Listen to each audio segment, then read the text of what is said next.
He's a kind and gentle soul. His heart is never cold, so peaceful and poetic, with a message true and bold. He's never seeking praise, so silent and so grave, and his transcendental love is the magic in his ways. And when I see his love, I know I've got a long, long way to go. When will I taste the love that he is feeling inside?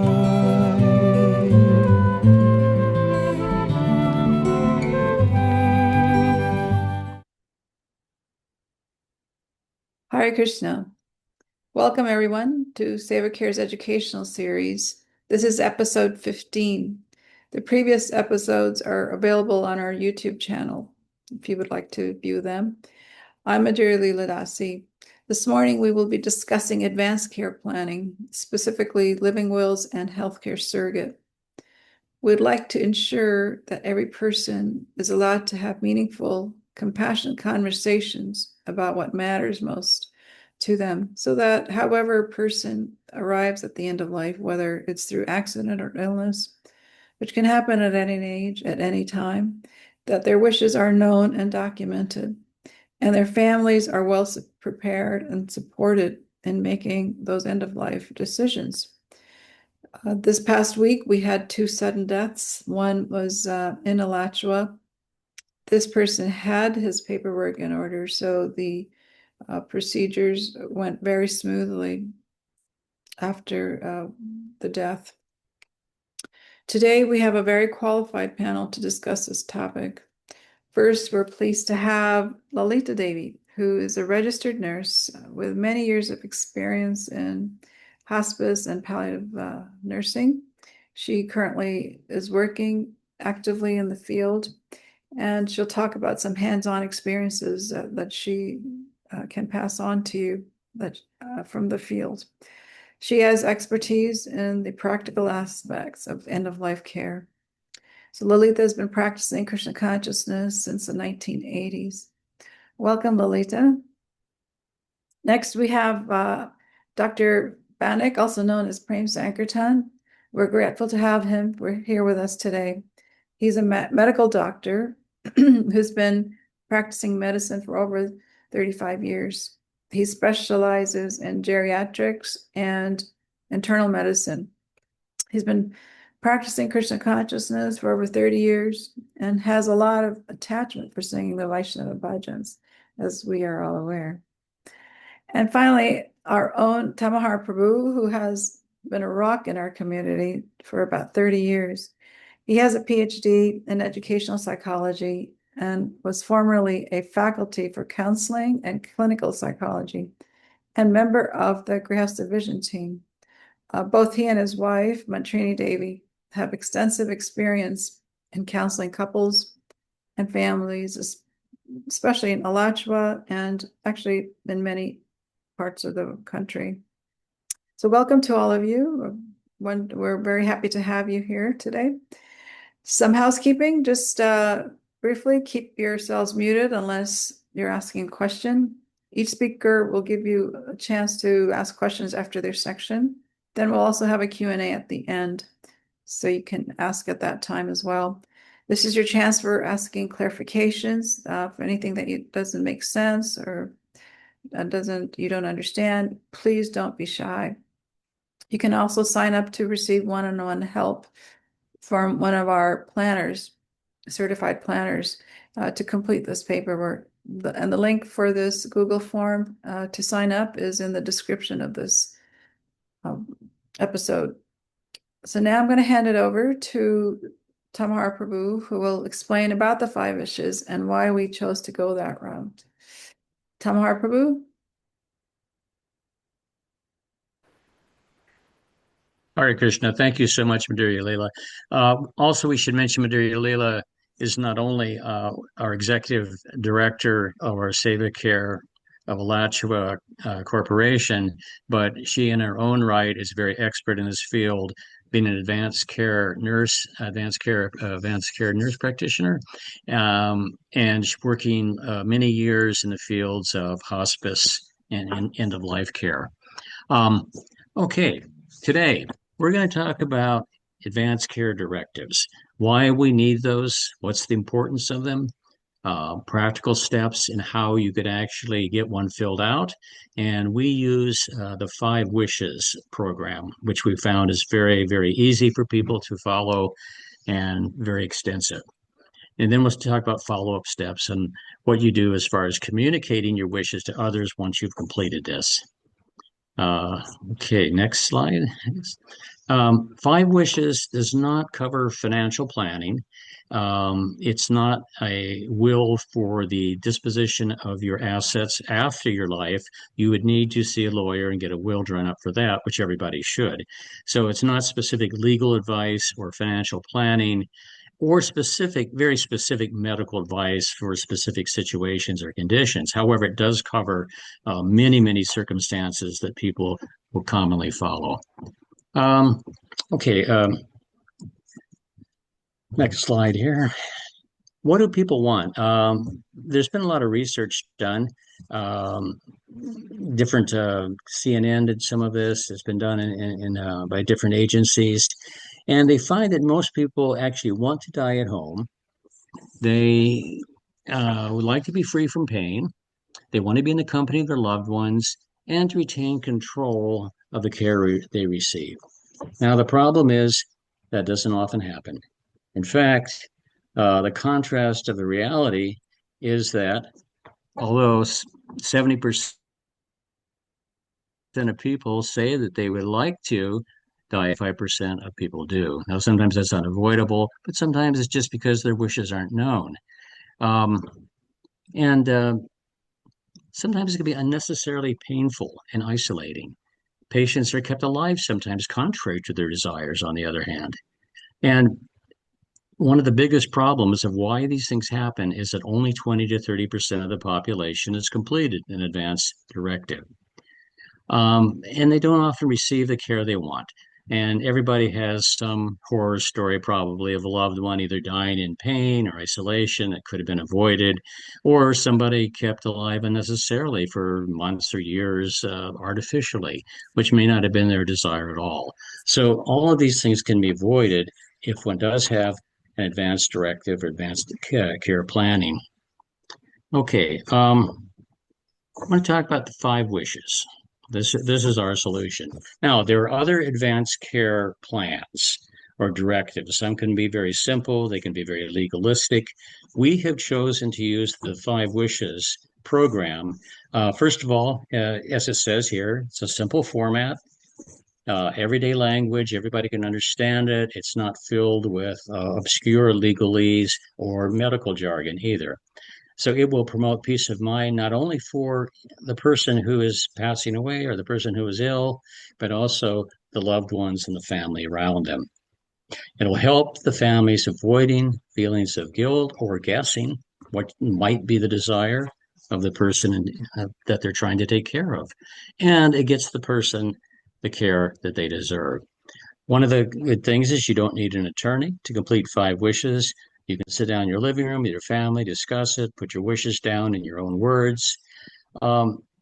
Remember that making end-of-life decisions can be very anxiety-producing, not necessarily just for the person who's undergoing, but the family and survivors. Often they do not really know what's the best choice, how to make decisions. So if this is all spelled out clearly, it will relieve both the patient and the relatives of this anxiety because your desires and wishes are clearly spelled out as far as how you want to be treated at the end of life. Okay, so what is 5 Wishes? It's a living will, and it's one of the first ones that really addresses not only the very practical matters, but personal, emotional, and spiritual needs, along with the medical and legal. It was created with the help of the American Bar Association. It's completely legal in all 50 states. It's a legal document that is binding. And not only is it something that is there when it's needed at the very end, but also sharing it and talking about it helps facilitate a discussion of your wishes with families and doctors, so that they're very clear on what you're going to want when that time comes. Okay. Next slide. Okay, 5 Wishes is distributed by Aging with Dignity, a network of more than 40,000 organizations, medical associations, nonprofit organizations use this. And it's been used by 43 million people, many different languages. And so it is the most widely used advanced care planning process or document in the United States at this time. So we find that it has a lot of validity to it. It's been practiced, it's been tested and used for years, so by millions of people, and it's probably one of the clearest, easiest ways of making sure that your end of life decisions are made. Okay, next slide. What are they? I'm just going to read them because the other members are going to discuss some of the specifics as well. The 5 wishes are: 1, which person you want to make healthcare decisions for you when you can't make them for yourself. 2, the kind of medical treatment you're going to want or don't want at the end of life. 3, how comfortable you want to be. 4, how you want people to treat you. And 5, what you want your loved ones to know. Some of you may not even realize that you have this kind of power of decision making in terms of your medical choices at the end of life. We do, but many people are disempowered. They haven't thought these things through. They haven't made their wishes known. And so they're sort of on the conveyor belt of the medical apparatus with very little choice in what happens to them. So we're going to go through these. I'm going to take the first one, next slide, which is the next slide. Okay, wish number 1. This is the where you will name a person who's going to act on your behalf. They are legally your durable power of attorney for healthcare. Now, not for other matters, as we said. It doesn't. If you need somebody who's going to take care of your finances and your money, then that's a different type of durable power of attorney that you would have to have a document for that and assign somebody. This is about healthcare. This person that you assign has very, very broad abilities, powers, you could say, to make those decisions for you. This person is known as a healthcare agent, a healthcare proxy, a healthcare surrogate. You'll hear these different names. They all mean the same thing. We're using healthcare surrogate because that's what's used in Florida law. In Florida, the person's called your healthcare surrogate. That person that you name to make those decisions for you. Now, when does this kick in? It's not just arbitrary that you're in the hospital or you're ill or something, and then your healthcare proxy or surrogate just starts making these decisions for you. No, it's only when you cannot make decisions for yourself. And this is needs to be certified by a doctor and one other healthcare professional. In other words, when it's decided, when the medical professionals say no, this person cannot make their own decisions, usually they're unconscious, etc., then your healthcare surrogate is going to make those, and they'll have everything to do with the kind of care you received, if you might need an operation, etc., etc. So there's a lot of very important decisions, and in fact, including some of the most important decisions on how much, how long, and in ways to prolong life. And people have different ideas about that. Many devotees, of course, feel that they wouldn't necessarily want to be on complete life support for months and months and years, with no chance of survival. Why would we want to anyway? But that's your own choice. However you feel about that, you make those decisions as far as life support. And in number 2, Dr. Banik, Prem Sankirtan, is going to speak a lot more about that, how that works with those end-of-life decisions. Okay, I think that's it. Okay, now I'd like to turn it over to Prem Sankirtan, Dr. Banik, who is my personal doctor for many, many years. And he has many, many years in gerontology, working with senior citizens and elder people. So extremely knowledgeable. We're happy to have him. Dr. Banik. Thank you, Tamohara. Thank you, everyone. I just want to take this opportunity to say thanks to all the members of the SEVA Care for your unconditional love, support, services, and commitment to the SEVA Care. And special thanks to Madhujilla Mataji for coordinating, organizing, managing the SEVA Care. Thank you so much. So I'm going to just talk about the second of the 5 wishes. And the headline is that my wish for the kind of medical treatment I want or don't want. What does it mean? It means that, see, every person is very precious and they deserve to be treated with dignity. When the time comes that the person cannot speak for themselves because they are very sick, they are not in a good mind, then if they have those kind of wishes or they have discussed those wishes with their loved ones, then it is easy for the treatment process. So saying that, the first thing a person can keep that in their mind, that definitely no one wants to be in pain and everybody wants to be comfortable. And then when someone is not in pain and comfortable, they can think better. And then in addition to that, whether they want any food or fluids according to the situation, and how do they want to be? Do they want to be like really clean, warm? So those are the different factors. Also, the other important thing is when we say that wishes and we don't want aggressive measures, that doesn't mean that we are not going to give the basic treatment. Like if someone has a pneumonia, if they are going to get better by taking antibiotics, so they should be given. So that part also, as a caregiver, they should take a consideration. They can talk to their the patient's doctor and then go from there. Now I'm just going, next slide, please. Now I'm going to talk a little bit about life support. What does it mean, that life support?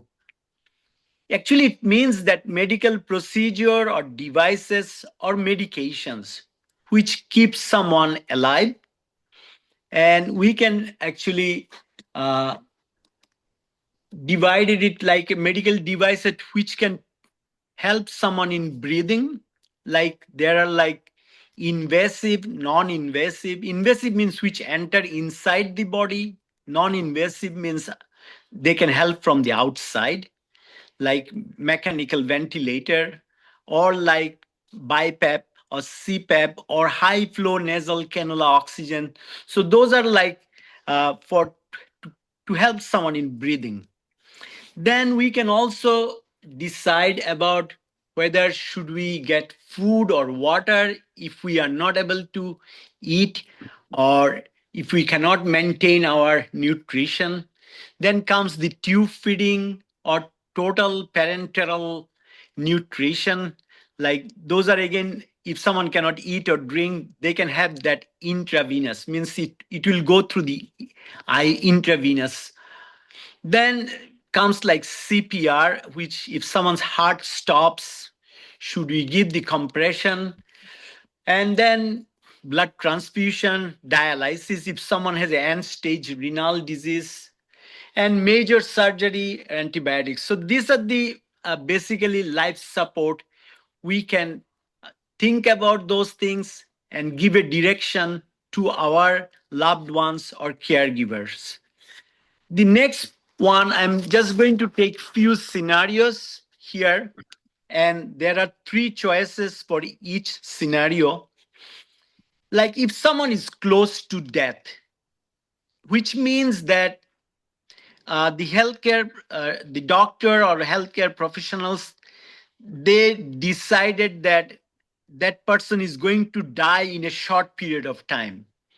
And life support will only make their life prolong or delay the moment of the death.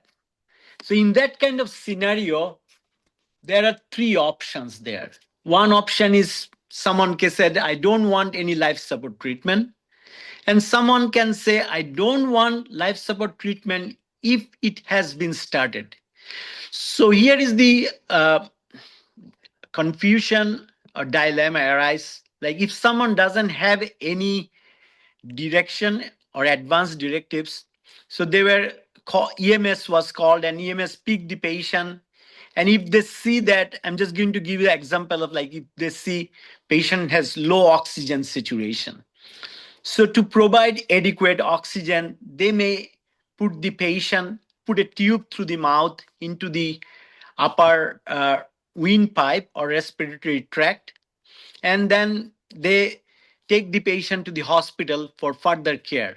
So already the life support has been started, but now someone's caregiver comes and said, oh, my mother or my father, my brother expressed that they don't want any life support treatment. In that case, that can be taken out. So that is the second option.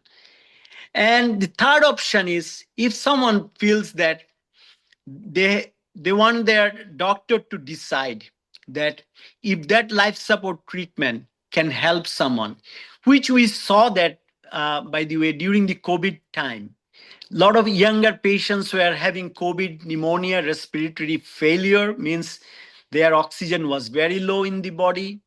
So they were placed on ventilator. And even though there was no direction or anything, two doctors decided that no, that person should be on the ventilator, means that will, from outside, with the machine, we can help that person's breathing, keep the oxygen adequate. Then also that can be also taken, that decision also can be taken.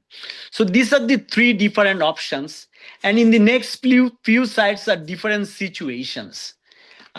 So here, if a person is in comatose state, like they have a stroke, they're in coma, so again they can take those three options. I want to have life support, I don't want life support if it has been started, or I want to have life support if my doctor believes it could be helped.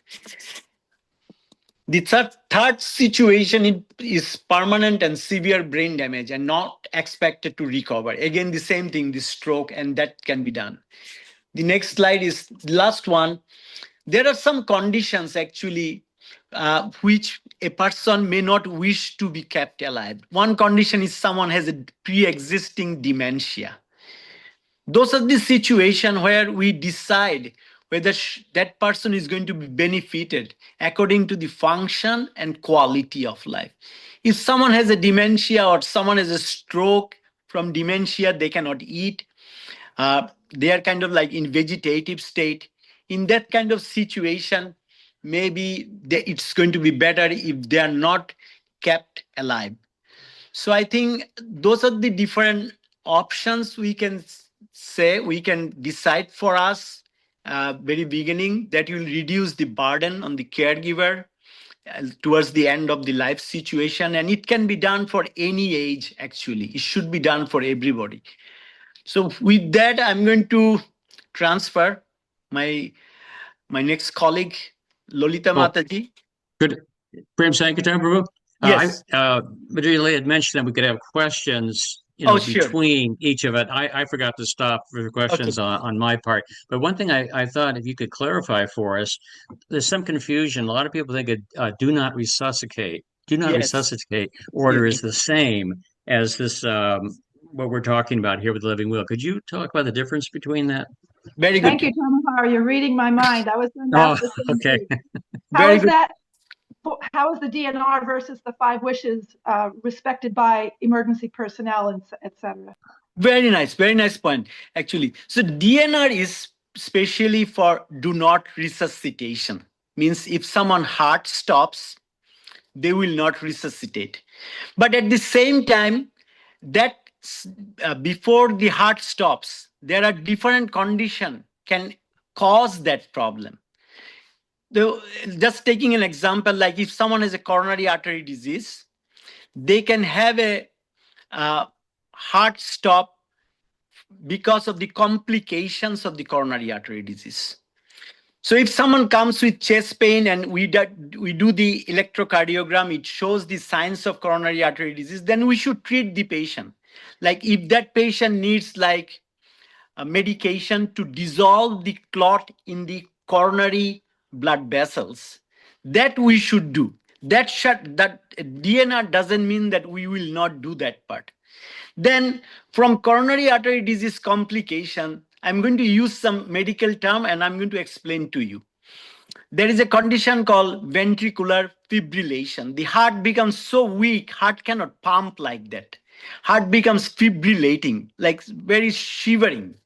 In that condition, there will be no blood circulation, brain can having lack of oxygen and can have a brain death.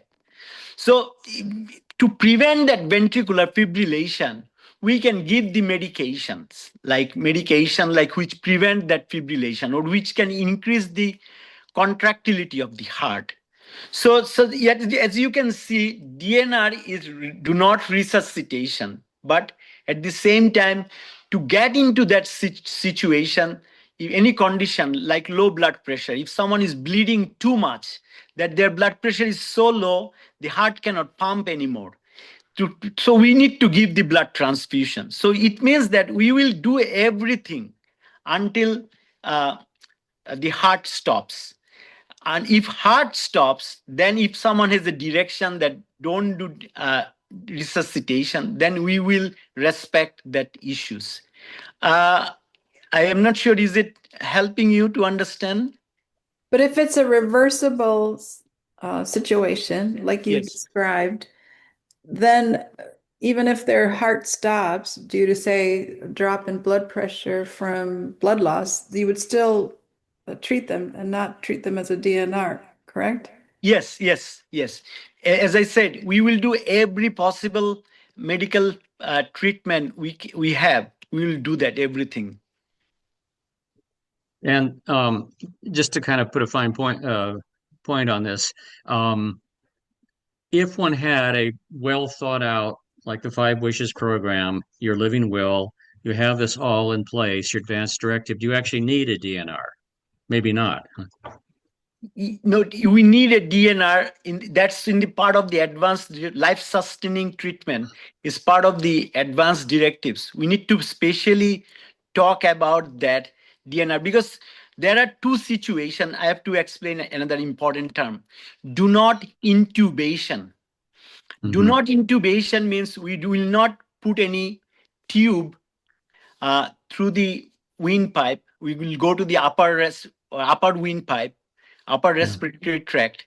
So do not intubation. Like during COVID time, some people they have DNR, but they didn't have that do not intubation. So they were intubated and they were give the support of the mechanical ventilation and tried their best until the heart stopped. So we will do all the but as you can see here in life support treatment, there was also mentioning about like no blood transfusion or what about blood transfusion? Should I get blood transfusion? What about dialysis? What about antibiotics? So those things are there also. So everything has to be mentioned specifically. Like if just by DNR doesn't mean that we will not give the blood transfusion, we will not give the antibiotics. That doesn't mean that. Yeah. So everything, all the specific terms has to be mentioned there. Thank you. Yeah, like he said, if you just have a DNR, that doesn't mean that they won't intubate you. Yes, because there are other non-invasive respiratory support like BiPAP, CPAP. We saw also high nasal flow oxygen. So those are the different other options there. Yeah, and that's something to think about.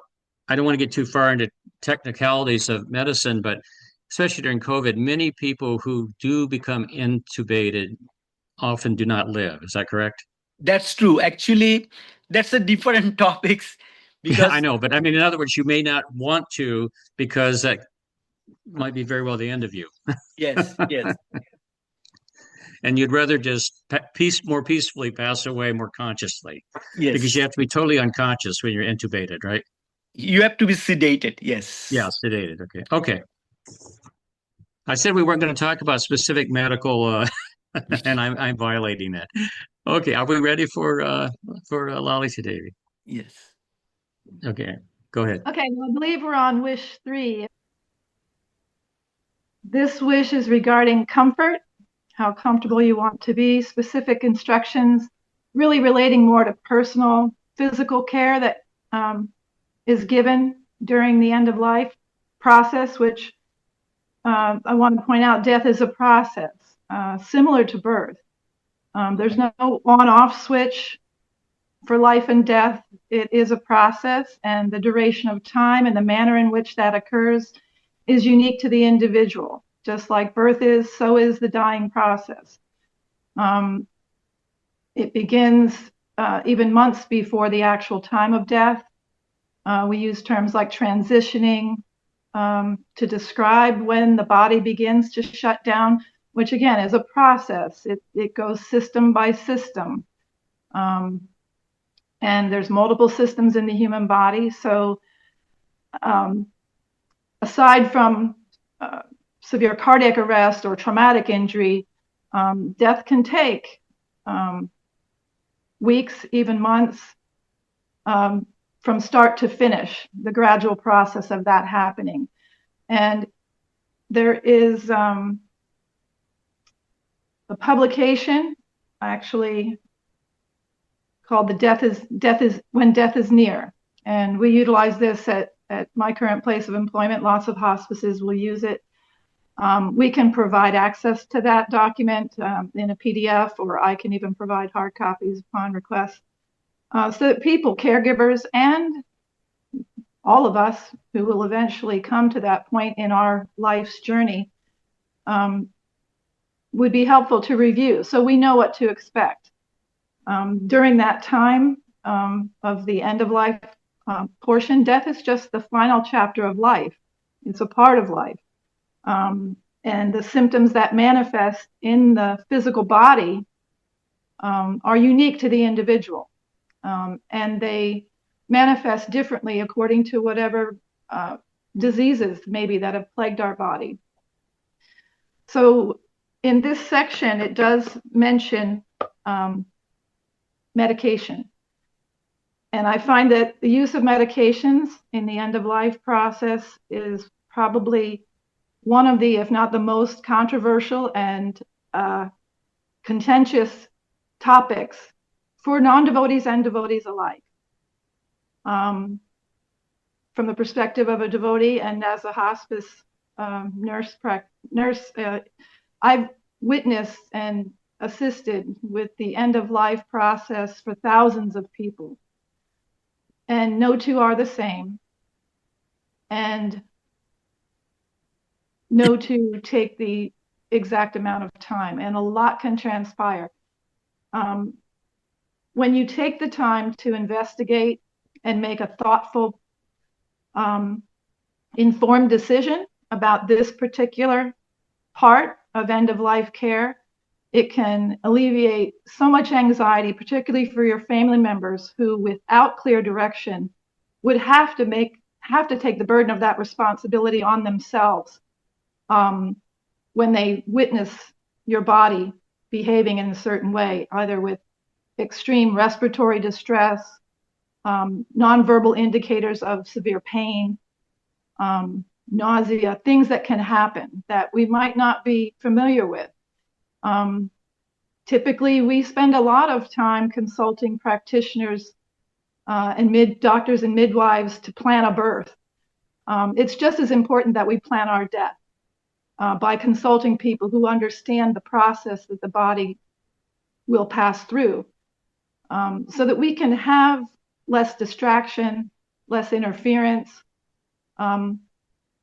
with that end process when we're trying to be in that deep meditative state. I view death as a form of deep meditation.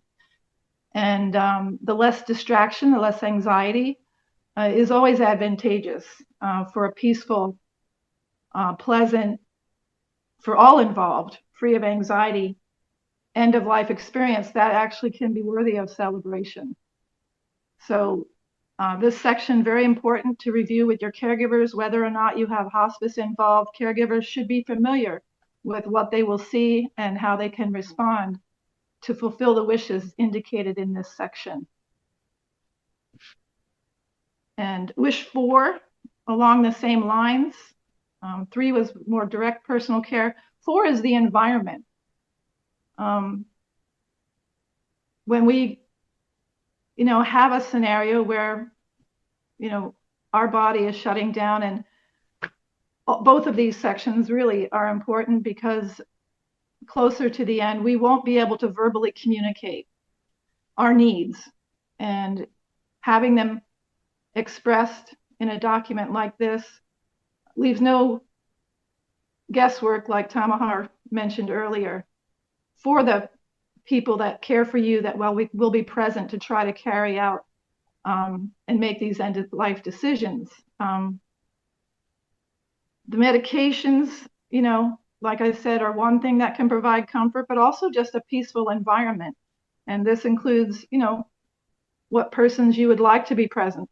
I've had patients specify, I do not want certain people present for various reasons.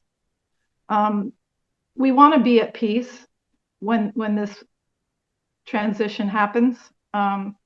We want to have certain things done or not done. This area also includes how we want people to refer to us, what names, especially if we're going to be in a facility outside of the home. People will speak to us even when we cannot respond, because we will have this sense of hearing is there until the actual moment of death. So even though we cannot speak and respond to people, people will be encouraged to speak to us. Play music if you like. Specifically in my case, I've told my family, I do not want the television on. This is very important to consider, that we might not think of if we weren't going through these wishes to be known. So I encourage everyone, to consider and access whatever resources that can help you make an informed choice and have the outcome that you would like to ideally have. Question. Yes. You mentioned pain management, and then you talked about a lot of other things, but probably pain management is one of the more important decisions here and one of the more important processes, particularly at the end of life. Now, my understanding of hospice is that hospice is very much dedicated to the idea that a person should be as comfortable, pain-free as possible to lead what we call a quote-unquote good death. Now, so with the tendency to want people to be pain-free and take the medication that's required for that, how would that, I'm just trying to think how that would play out if somebody had on their wish that they didn't want pain medication. I just see that as being kind of a problematic and perhaps a little bit of a pull between the medical team and, Well, you can refuse pain medications. You can even specify, certain types of pain medication. Like you may allow administration of Tylenol, but not morphine. There's other ways that we provide comfort at end of life. Some people run very high fevers. We provide comfort by moistening the skin, cold compresses, repositioning in the bed, propping the body with pillows. There's lots of comfort measures that are not requiring medications, what we call mechanical cooling, for example, blowing fans, cool compresses, things like that. But pain management, that really is an individual decision. Families that have discussed this and decided they don't want the use of particularly narcotic medications is usually the primary objection. Even though the doses are very small, these are not doses used to sedate anyone. We don't do palliative sedation, we mitigate some of those painful repercussions of vital organs shutting down, especially when that extends for days, even weeks. I've had patients linger. But the medication doses don't accelerate or delay. They only provide comfort while the body naturally does its process of shutting down. Yeah, thank you for explaining that, because I think sometimes there's a misunderstanding that, well, if I get medication, I'm going to be completely drugged. I'll either be unconscious or I'll be completely intoxicated or something. And it's not necessarily that. No, and I can say honestly, when I, before I was a hospice nurse, as a devotee, when I became aware that, this is sometimes part of what people do during death, I was like, oh, I will never take a drug. I mean, I wouldn't take drugs to give birth to my children. I wanted to be fully present and aware, and I wanted to experience that. That's a different thing when, now that I've had the experience I have, and I see the struggle and anxiety and agitation and fear sometimes that's present throughout that experience for hours and days.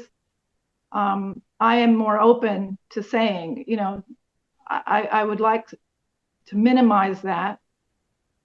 It doesn't guarantee it will be absent, but the easier, there's nothing wrong with making it easier to leave your body, right, rather than struggle. Just like we medicate our bodies while we're living. When we have back pain or we have, a headache that won't go away, it makes it hard to concentrate and to meditate. So these are all just very small doses. And like you said, they're not to sedate or disorient someone so that they're not aware of the process.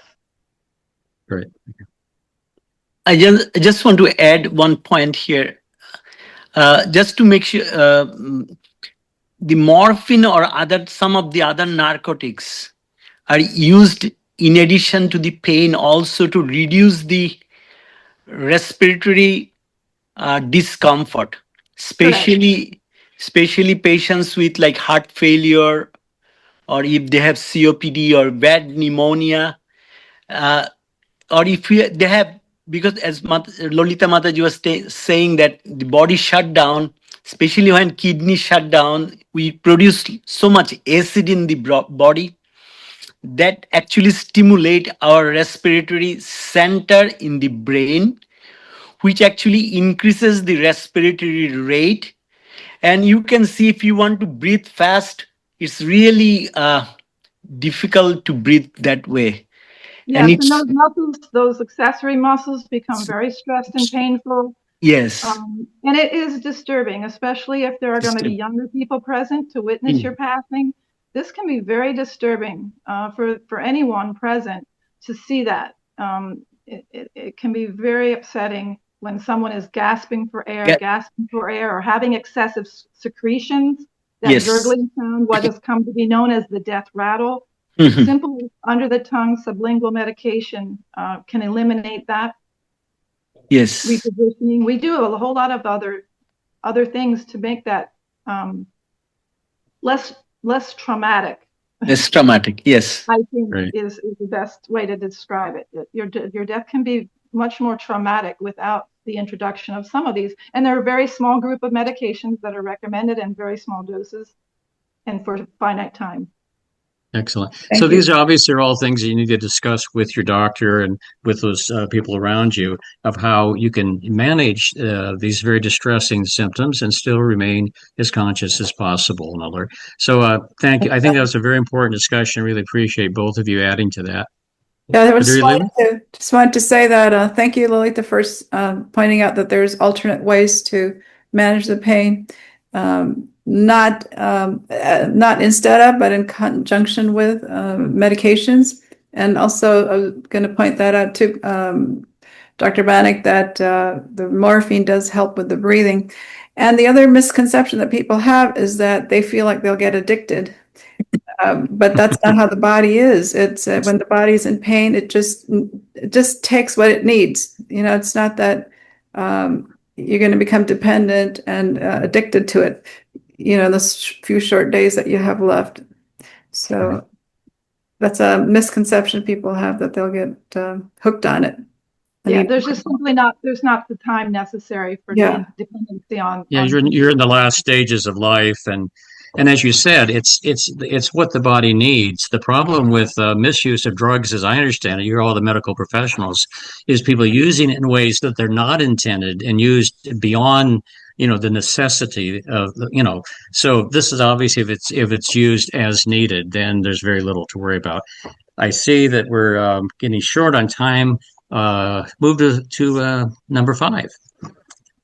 Number 5 is kind of I don't want to say a catch-all, but it basically gives you an opportunity to express things that are important to you, express love, forgiveness, and there's a number of statements. Maybe we could see the sample of that. Basically, the way that this form works, it'll give you a lot of choices that if you like them, if you accept what they say, you leave them there. If you don't, you can cross them out. Now, that makes it really easy for people, because you might think, well, I don't know what I want to say. Well, these are some ideas that are given for you. You wish your family to know that you love them. Well, that's fine. No problem with that. But you also, though, have some choices that you make here. For instance, the body or my remains should put in the following location. You might want to say a holy river, or however you want your ashes distributed, or in the garden in the backyard, or whatever. And also mention persons who know my funeral wishes. That should be probably made clear. I think someone else might want to speak about that, but we want to make sure that those things are clear and there's not confusion about even which funeral home you might use or that type of thing. So it's good to have all of those things there. And so I just want to go over that real quickly. I think we can go on to the end here, unless there's anything else on this. Oh, here, what music, what songs what prayers you might want to have. Those kind of things are all really nice to put on there. How you might want to be remembered, a memorial service, that sort of thing. Okay, next. Okay, you're going to need to sign the 5 wishes form, print your name, read the statement carefully. You need 2 witnesses present. They just have to see you sign the statement. They don't necessarily even have to read it or anything else. They cannot be family members, and they can't be your medical caregivers. Anybody else, you don't need it notarized, but you do need to have the 2 witnesses sign it. Okay, next.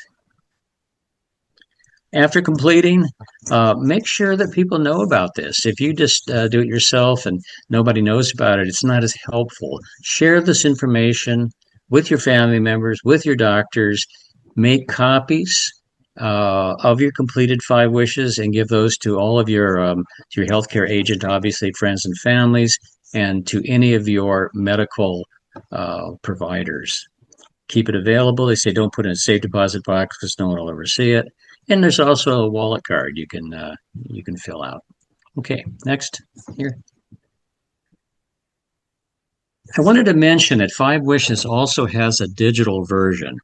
And I use this, and I found it's very, very convenient because you can, instead of handwriting it, you can type into it. You can also edit it. You can print it. You could send it to others. Very easy if you want to make multiple copies to give the different medical providers or different family members. There is a charge of $7.50 from 5 Wishes. If any of you are doing this in person with us, I have a lot of forms. We can give you the forms for free, but the digital form you'll have to order from them, and it is $7.50. I found it was worth it just for the convenience of doing it and the ability to easily distribute it and print it out as needed. So that's something you might want to also do. Okay, next. Now, we have trained, certified advanced care planning facilitators. Yes, there are such things. Some of us have gone through the 5 Wishes program, taken the course, and we're certified in advanced care planning. And so we can give individual sessions to anybody who needs it, either in person or by internet, by Zoom or whatever, and we can discuss your situation and help you complete the 5 wishes document if you have specific questions. We're very happy to help you with that. I'm certified, as is Prem Sankirtan. Prabhir is certified. Maria Leela is certified. And although she's in Toronto, she could do, a Zoom or internet sessions with anybody who needed to. Lalita is not yet certified in this, but she has great experience, as you can see, probably more practical experience with the end of life process than most of us. Mm-hmm. So anyway, we're all very happy to help, and you can contact us. On the next slide.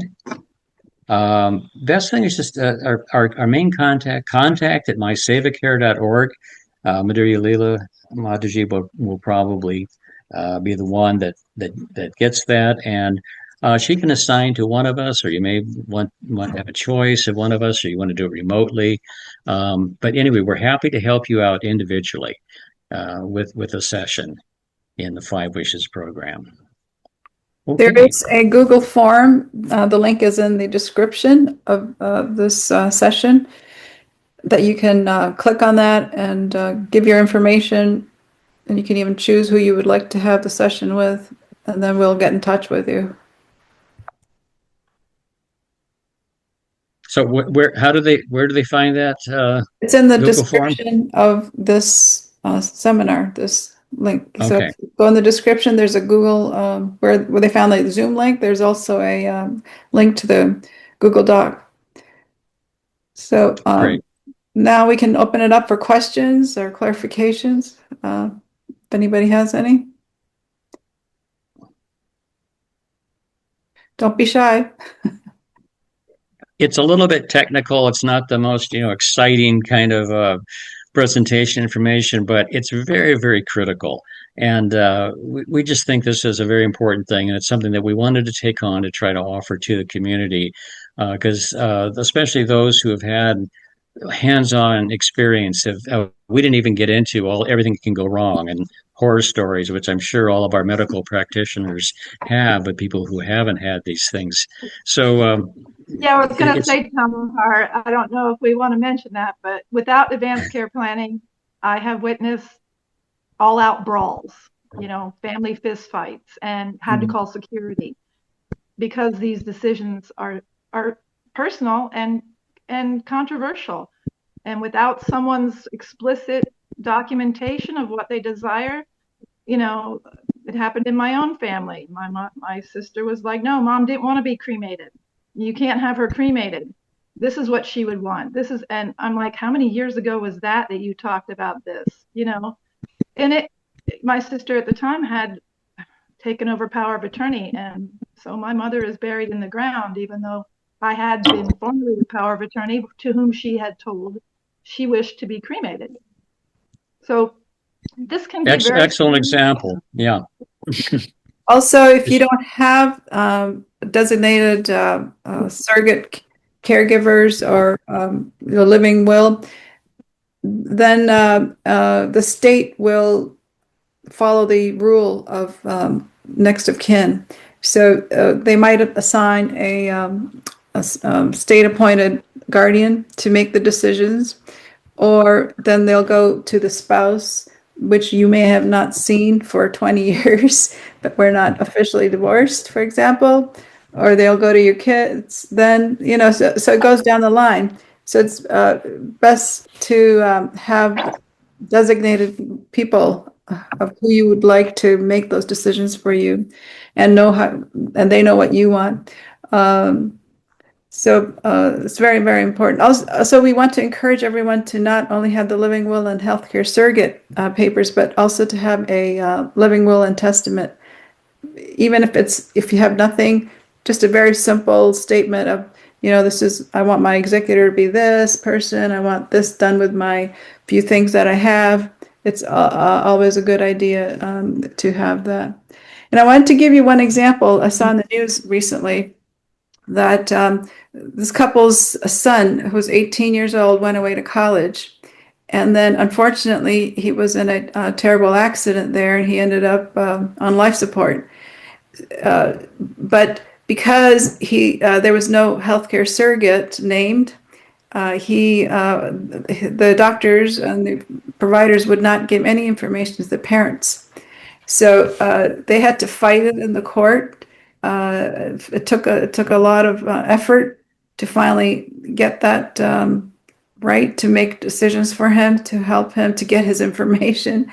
So it's very much recommended if you have children who are going away to college, or they may think, oh, I'm 18, 20, what do I need a healthcare surrogate for? But situations do arise, especially if they're going across the state lines, that if you don't have somebody named, then it goes in the state's hands, and your parents will not get information about you. They won't share. Usually that's what happens.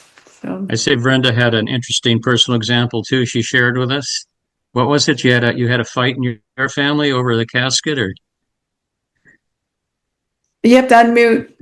you're muted. My nephew stopped talking to his father when my sister passed away. My nephew understood that my sister wanted to be cremated and was sure that she would not want an open casket after having been kept on life support for 2 weeks.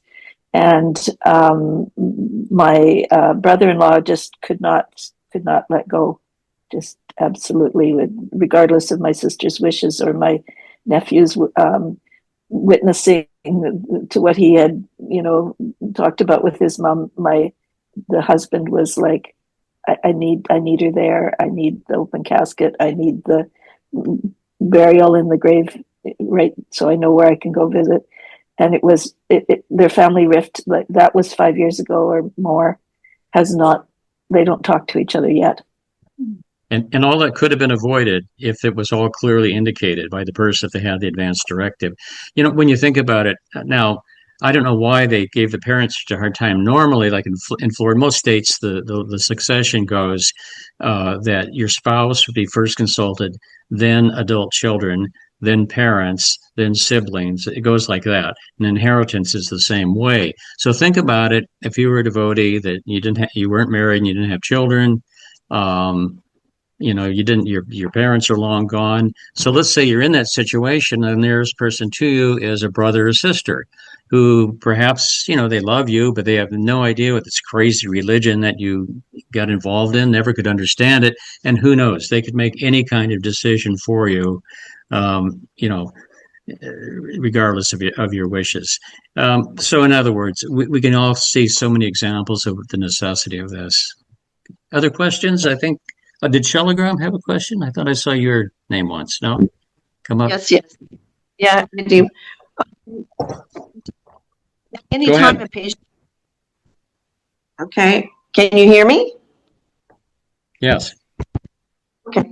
So, say at any time a patient has the right to revoke his decision to continue, with whatever he put down, right? I mean, if he wants to revoke any decision stated in the living will, he has that right?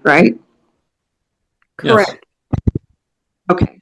All right. As long as you're conscious and can make choices, yes, you can always.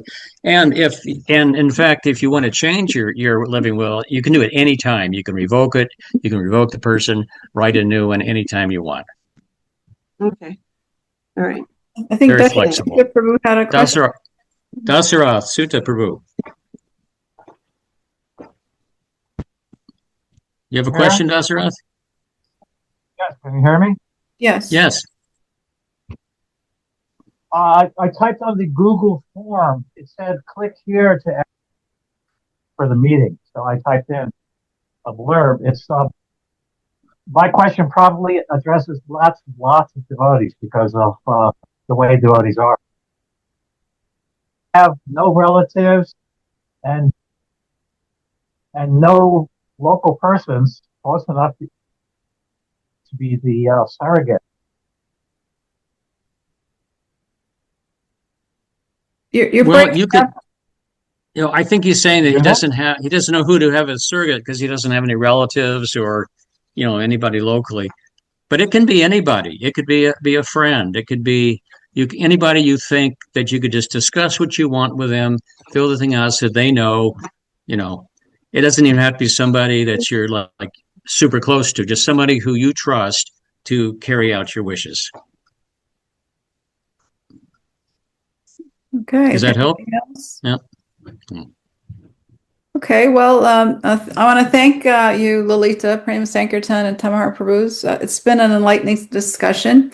The insights all of you provided are invaluable. Thank you very much. So, dear devotees, if you would like help to complete your living will, as we said, or your healthcare surrogate, you can complete the Google form found in the description, and we look forward to serving you. Our next SEVA Care education episode will be in March, and we hope to see you then. Thank you for attending, and all glories to Shri Prabhupada. Thank you. Thank you. Hare Krishna. Thank you very much. Hare Krishna.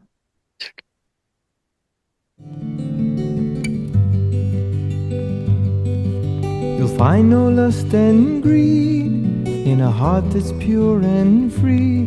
He's a lover of the Lord, and his life is ecstasy. He only dies to live, and living tries to give the happiness that's found in the sound of Krishna's name. And when I see his love, I know I've got a long, long way to go. When will I taste the love that he is feeling?